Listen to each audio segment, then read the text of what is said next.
Hello everybody! In Standard today, I wanted to play with a theme deck of a creature type that I just really enjoy. So I was looking around in my card collection and found a whole bunch of good looking Knight cards, and I was really looking to craft a multicolored Knight deck to begin with, but white just had so many good cards that I felt like it deserved its own deck rather than splashing in other colors. So let's try this deck out and see how it performs, and make sure to stick around at the end of the games where we're going to talk about what's in the deck and how the deck performed overall. Alright, so we get to go first, and I am okay keeping this hand. So we've got the Ossification. I'm going to go Lancer before I throw down the Adeline. Yeah, we've got Besotted Knight too, so that works nicely with us. So we've got an Ossification ready for the opponent if they throw down. Yeah, so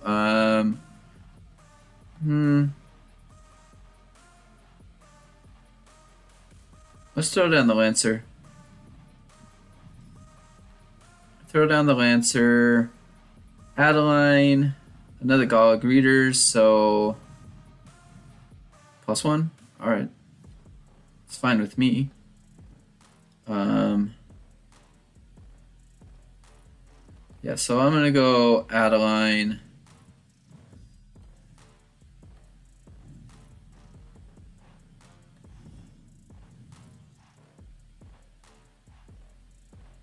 And then I'm gonna throw that down on the Lancer. Yeah, you're going to block that. You're going to take 5, though.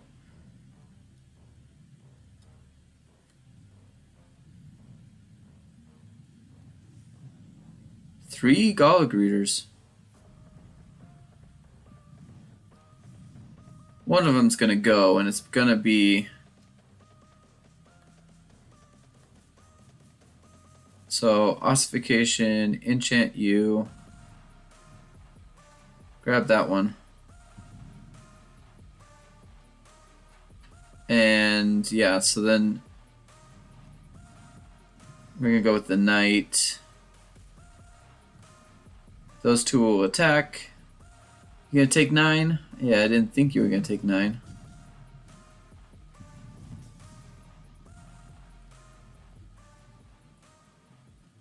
And then we'll have the Besotted Knight.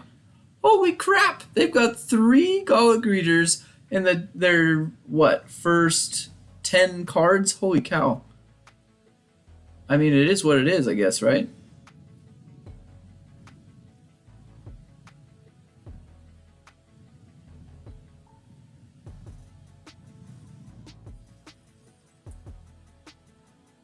I mean, sure. Hit me for 6. Ooh. 3 of them away.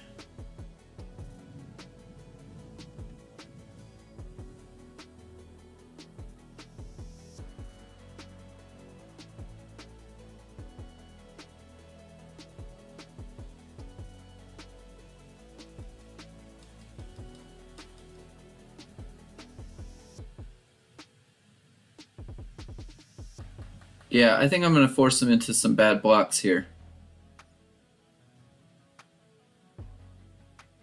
They're going to keep this Gallic Readers alive, but I feel like I want to force them into some really bad blocks. Yeah, that one's going to go alive.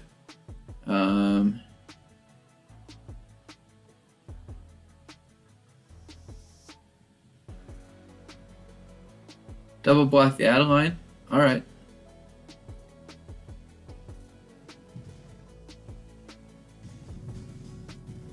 I've got another Adeline, so I line up fine. King Darian. Okay.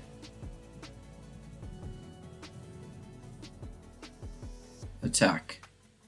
Do it. Oh, they choose not to. That's fine.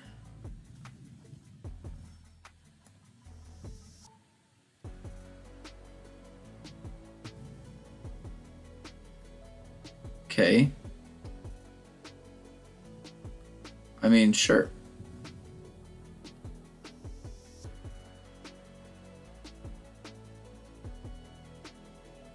And we win. Because I was going to attack all in. Force them to block. That's a win. Win, win, win. Alright, so we're going to go first, and I am okay keeping this hand because I do have the Ambitious Farmhand. So I'm not too worried about missing a land drop here. So we'll go Ambitious Farmhand and we'll hit a land drop. Yep. Search the library. Hit the plains. Get into our hands. Yep. And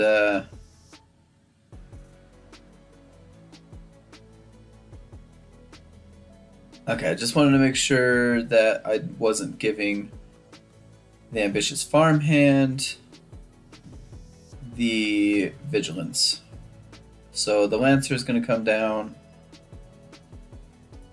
and kind of go from there and see what the opponent ends up doing. Glissa, that's going to get taken away. I'm going to take that away pretty dang quickly.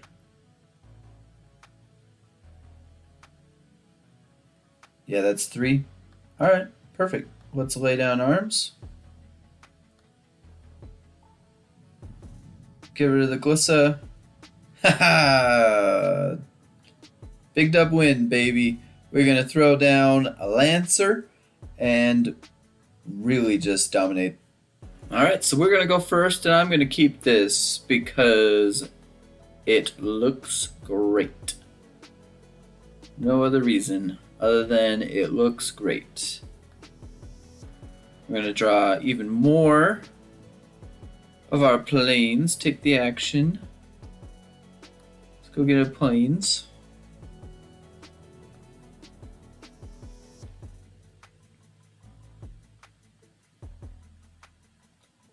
Probably throw down another Ambitious Farmhand.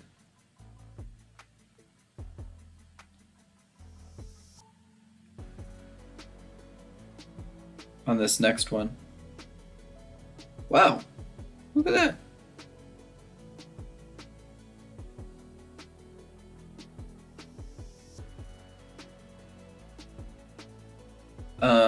Okay. They've got something with instant speed for 1 mana. Not sure if they realize it, but they do. Attack in with the Farmhand. Still waiting on what they're going to do.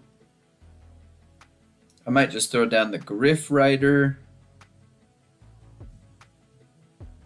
Still waiting on the opponent.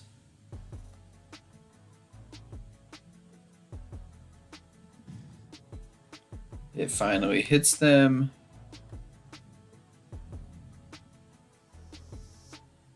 And then Gryff Rider comes down. Okay. We made it through the turn. Woo!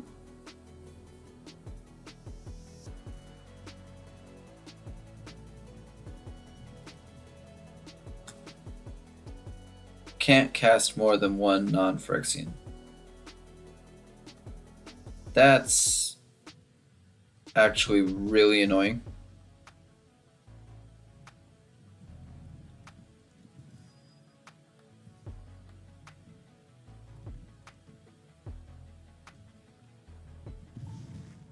Yeah. It's actually really annoying. The frickin' sensor. So it is some sort of like control-y thing.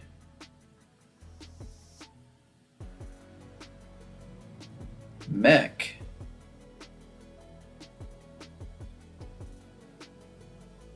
Mech. That was not what I was expecting. Whenever it becomes crewed for the first time, becomes a copy of target non-legendary creature that crewed it. Except it's a 4/3. Okay.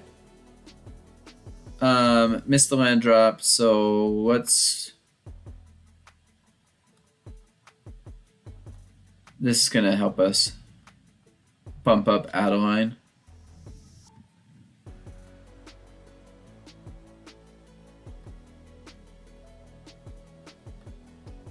Grab that one.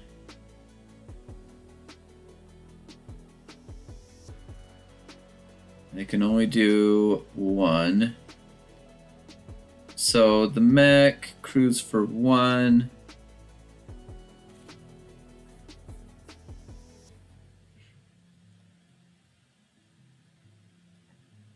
Let's leave it alone.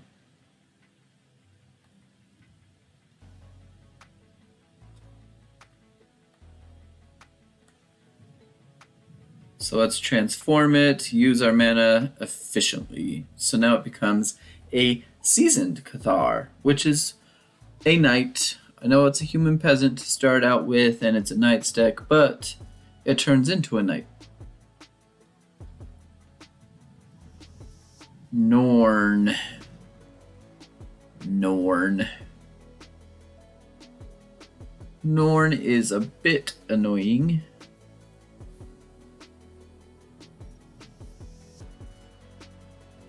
Okay,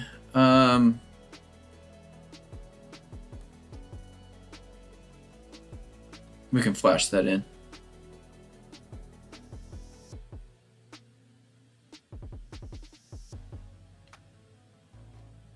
Okay. Attack with the Adeline. Attack with the Gryff. And attack with the Cathar.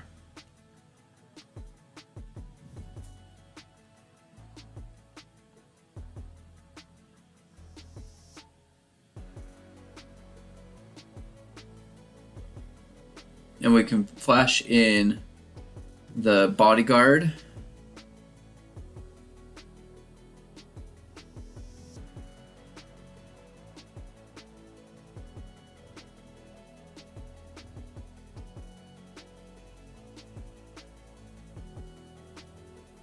So if the opponent wants to, yeah, they're going to. They're going to crew that. Okay.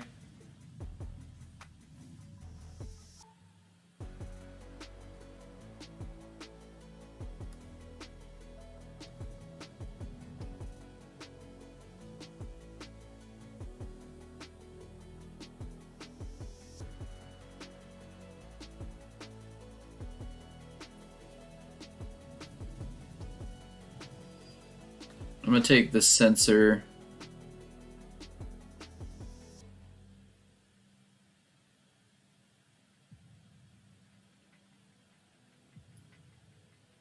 So I want to be able to play Angelic Intervention here. But we might force the opponent to do something that they don't want to do.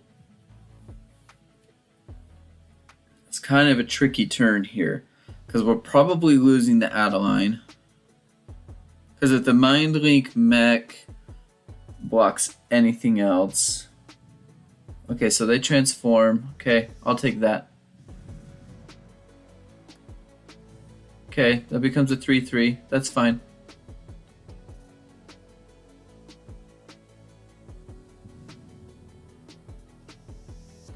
Yep. Okay. Now go to blockers. Ha ha! Too strong. Mono white knights. Too strong.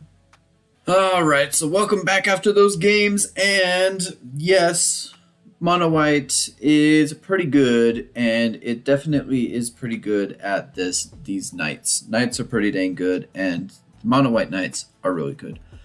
The games work out really well. I think that there's a lot of options that we have, especially with this deck iteration. We've got ways to be able to handle tough things that the opponent has. This lay down arms is really nice, especially when you're playing this mono white deck, because we're going to have a lot of planes, so we can really handle a lot of things that we have, and we've got a lot of stuff that can be able to handle whatever the opponent's going to throw at us.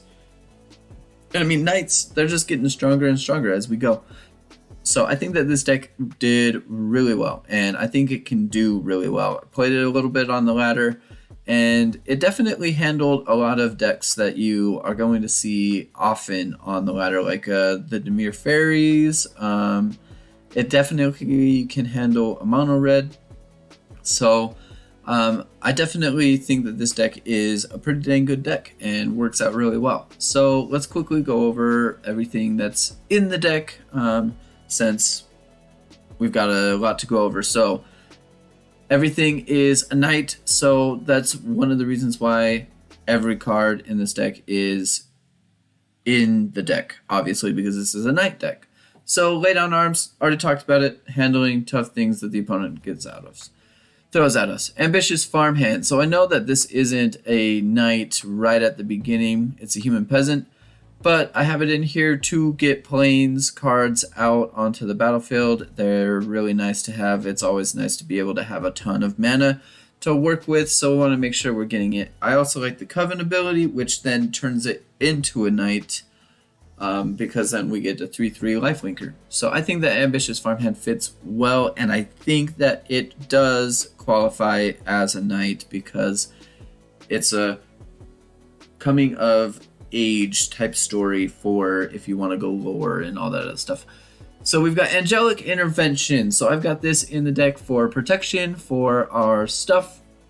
And they also can get +1/+1 counters on our stuff as well. So want to make sure that we have some sort of protection to handle anything that the opponent might throw at us, like a kill card or anything else. We want to make sure our stuff is staying on the field. Knight of Dawn's Light. So this is in here. We're not gaining that much life that often, but it is a first striker, and we can use its ability of using 2 mana to pump it up. So we're not wasting mana late in games if we've got Knight of Dawn's Light out on the battlefield. It's a first striker, so it's going to make things really tough for the opponent to try and fight through. And then we've got a Norn's Inquisitor. It's a knight. It's a Phyrexian knight, but it works well. It's a knight. It's a 2 mana thing that creates incubate token. If we can keep Norn's Inquisitor on the field, we get a 3/3. So it's kind of like getting a 4/4 creature for 2 mana. So it works really nice to be able to have that Norn's Inquisitor. We've got 3 Ossifications, obviously handling anything that the opponent might have. So now we've got a Gryff Rider. Now I have this in the deck. It's a 2/1 for 3 mana, so it's not necessarily something that you would think is that strong, but it's a flyer. And that's something that you don't see very often in a Knight's deck, is being able to have a flyer. And I like that it has the training ability. So if we're getting stuff that's pumping up, like if we can pump up Knight of Dawn's Light, Gryff Rider is going to get stronger. And we've got other things. Adeline is going to be pretty dang strong. We've got Knight of the Errant. We've got Moonshaker Cavalry. The Lancer here can pump up. The Ambitious Farmhand pumps up. Norn's Inquisitor, the Phyrexian pumps up. So it can be a 3/2 flyer, which is really, at minimum, it can be a 3/2 flyer, which is great. We've got 2 in the deck because there are other options that we have that are a little bit stronger than this, but it's nice to be able to have a flyer. I mean, we're going to face a bunch of Dimir Fairies on the standard ladder that I've faced so far. It's nice to be able to have a flyer to be able to block those things. Now I've got, I don't know how to say that first name, but I just call it the Lancer. This is a really good card because we're playing a whole bunch of knights. So when this comes in, we play a knight, it gets +1/+1, and it gains vigilance. So it's a 4/4 knight when we are throwing stuff in. And that is incredibly strong, and that's why I have so many in the deck, because I think that this card is very good and plays very well. Adeline, I mean, do we have to say anything about Adeline? Why Adeline's in here? It's a human knight, and it gets stronger with other creatures. Yeah, it's going to be in the deck. It's just really good. Werefox Bodyguard, I think that you can probably guess why I have this in here. It's flash. It's basically the way that we can handle an opponent's deck really quickly. Their opponents got their creatures. We can take it out. I mean, we were able to really just dominate games when we get this bodyguard out onto the field. So it's really nice and really handy to be able to have this in the deck when we need it.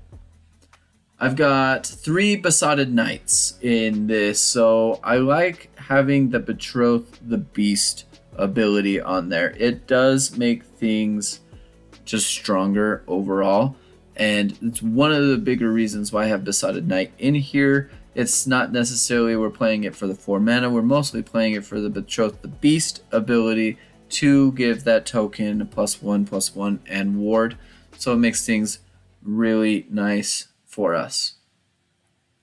And then we've got Knight-Errant of Eos. I'm pretty sure a lot of people have seen this card with a bunch of other mono-white decks. We convoke this down, so we're tapping our creatures down to be able to look deep into, so we're looking 6 cards deep, and we can grab creature cards that we need in a moment's notice if we need them. The Knight-Errant of Eos definitely has saved me in a bunch of games that I have played to be able to find the stuff that I need right away without spending a lot of my mana, so then I can then play those creatures that I have found and use those to get me what I need to get to survive the game. Plus it's a 4/4, and that's pretty dang good, I think, in general. And then I've only got 1 Moonshaker Cavalry. Got this card in because, I mean, it could be a really nice finisher for us. When it enters the battlefield, all of our creatures gain flying and get +X/+X until the end of the turn, where the X is our number of creatures that we control. It's just a finisher. If we end up drawing it at the end of games, we can win games with this card. It's one of those cards that can help us move past what the opponent has and really just kind of give us the win in a way. So that's mostly why I've got that Moonshaker Cavalry in here. It's only 1 because we're not really looking to get to 8 mana in this deck, so it's in there. Now, I wanted to play the Virtue of Vitality. I think it's Virtue of Vitality. I wanted to throw in the Virtue of Loyalty in this deck because it creates a knight with Vigilance with the Ardent Veil Fealty for the 2 mana, and I think that its ability of being able to put a +1/+1 counter on our stuff and untap our attacking creatures is really strong. I really want this in the deck. At some point, probably dropping the Besotted Knights for the Virtue of Loyalty. But at this point, I don't necessarily have the wildcards that I really want to be able to spend the wildcards on this card to help complete the deck. I think that this card can really help with finishing games, but like I said, I just don't have the mythic wild cards to be able to spend on Virtue of Loyalty to be able to really see how this deck works out. I think that this card could really be just as good of a finisher as the Moonshaker Cavalry, because I mean, this for 4 mana, it's not terrible. It's mostly I'm using it for that sorcery, like I said, but I think Virtue of Loyalty would be much stronger card than Besotted Knight. But that is the deck in a nutshell for us today. I had a lot of fun playing this deck, and I think that it works out really well and it plays really well. And I think it's kind of the mono white list that I like to play a little bit more of. It's got that theme, and it's not too, I don't know, control heavy. It's more creature based and really going after it. So thank you so much for watching all the way to the end of this video. I deeply appreciate you watching all the way to the end. And until next time. I went for the head.